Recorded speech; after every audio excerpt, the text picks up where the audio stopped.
రండి బయటికి. మీ జగన్మోహన్ రెడ్డి గారు ఎప్పుడు చదువుతుంటాడు ఆ కొలుగు దాన్ని ఏమంటారు కొమ్మినేని గారు సాక్షిలో కూర్చొని ఆ తప్పు చేయకపోతే వచ్చి ఎదుర్కోవాలి కదా అంటున్నాడు. సరెండర్ అవ్వండి కోర్టుకి, రండి సరెండర్ అవ్వండి, పోలీసులకు సరెండర్ అవ్వండి, రండి ఇన్వెస్టిగేషన్ చేస్తారు, మళ్ళీ వదిలేస్తారు. మిమ్మల్ని పంపించే జ్యుడిషియల్ రిమాండ్కే. ఒకసారి జ్యుడిషియల్ రిమాండ్కి వెళ్ళి వచ్చి ఇన్వెస్టిగేషన్ కోఆపరేట్ చేయండి.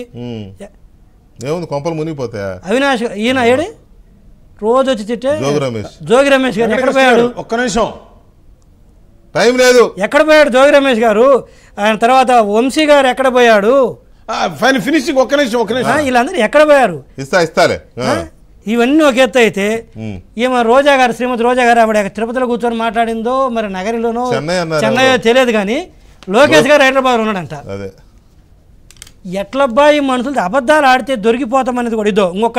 ఇదో జూమ్ చేయండి. ఇది జూమ్ అంటే ఇది జగన్మోహన్ రెడ్డి గారు అధికారంలో ఉన్నప్పుడు వరదలు వస్తే ప్రభుత్వ పరంగా చేయించిన పిక్చర్స్ ఏంటో తెలిసిన, వరదల్లోకి వెళ్ళి ఆయన వెళ్ళలే, బొమ్మలు చేయించాడు.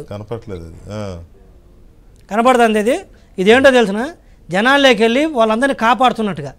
అదేలే భరత్ అని నేను సినిమాలో అదే టైంలో ఈ బొమ్మలు ఒక పక్క రిలీజ్ చేస్తారు, ఇంకో పక్క ఏం చేస్తారు, ముఖ్యమంత్రి వస్తే పనులకు ఆటంకం అవుతుంది.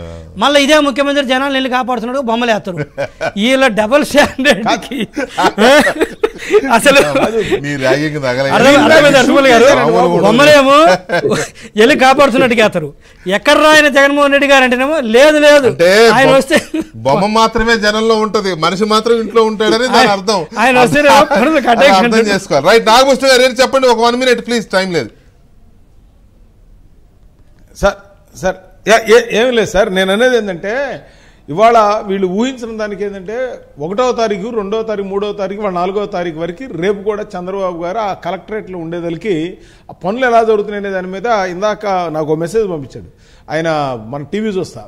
వాళ్ళకి డ్రోన్తో వాళ్ళకి ఫుడ్ వచ్చిందంట. ఏది 5 అంతస్తుల అపార్ట్మెంట్ వాళ్ళకి హెలికాప్టర్లో మిలిటరీ వాళ్ళు తీసుకొచ్చి మొత్తం అపార్ట్మెంట్ మొత్తానికి కావాలి, ఒక్క డ్యామేజ్ కూడా బాటిల్ కూడా పగలకుండా పాలపేటలో ఇక్కడ దించారు.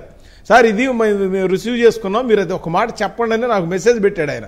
అంటే డ్రోన్స్ పనిచేస్తున్నాయి, హెలికాప్టర్లు పనిచేస్తున్నాయి, స్పీడ్ బోట్లు పనిచేస్తున్నాయి, ఎన్డీఆర్ఎఫ్ వాళ్ళు పనిచేస్తున్నారు, ట్రాక్టర్లు పనిచేస్తూ ఉన్నాయి, చెక్క బోట్లు పనిచేస్తూ ఉన్నాయి. ఇవాళ ఇంతమంది ఒక టోటల్ యంత్రాంగ రాష్ట్రంలో ఉన్న ఎంప్లాయీస్ అందరూ పొలిటీషియన్స్ ఎవరైతే వాళ్ళ కూటమిలో ఉన్నారో